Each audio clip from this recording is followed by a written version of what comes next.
জ্বালানি সংকটে ভুগছে দেশ। নিরবিচ্ছিন্ন বিদ্যুৎ সরবরাহ নিশ্চিত করাই এখন বড় চ্যালেঞ্জ। এমন বাস্তবতায় নবায়নযোগ্য জ্বালানির নতুন পরিকল্পনা উপস্থাপন করল বিকেন্দ্রীকরণ নবায়নযোগ্য জ্বালানি প্ল্যাটফর্ম বিনোজা। প্ল্যাটফর্মটির লক্ষ্য বাসাবাড়ি থেকে শুরু করে কৃষি, ক্ষুদ্র শিল্প ও বাণিজ্যিক প্রতিষ্ঠান সবখানেই নবায়নযোগ্য জ্বালানির ব্যবহার শুরু করা। ইকোনমিক রিপোর্টার্স ফোরামের সেমিনারে উঠে আসে সেই রূপরেখা।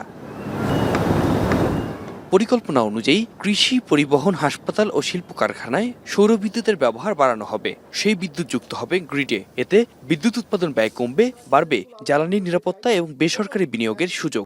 দেশীয় গ্যাস উৎপাদন, নবায়নযোগ্য জ্বালানিকে ব্যবহার এবং রুফটপকে ব্যবহার, এই জায়গাগুলো কিন্তু আগামী দিনে আমাদের জন্য একটা বড় সুযোগ নিয়ে এসছে, যেখানে আমাদের দেখা দরকার। এটা লংজিভিটি আছে, এটা কম দাম, এটা বিদ্যুৎ সহজে তৈরি করে, এটা 4.5 টাকা পড়ে প্রতি ইউনিট বিদ্যুৎ।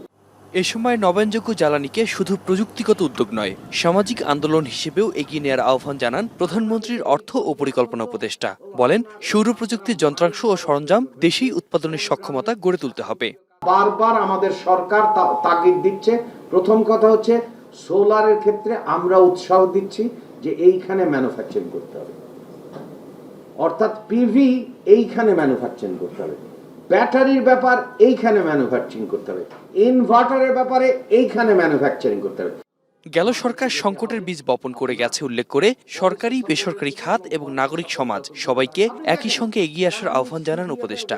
বিশেষ করে সিভিল সোসাইটি এবং এনজিওদের সবার আসলে আন্দোলনের মূল উদ্দেশ্য হওয়া দরকার যে কিভাবে আমরা বাসযোগ্য পৃথিবী তৈরি করব এবং সেখানে আমরা নিশ্চিত করব যে নবায়নযোগ্য।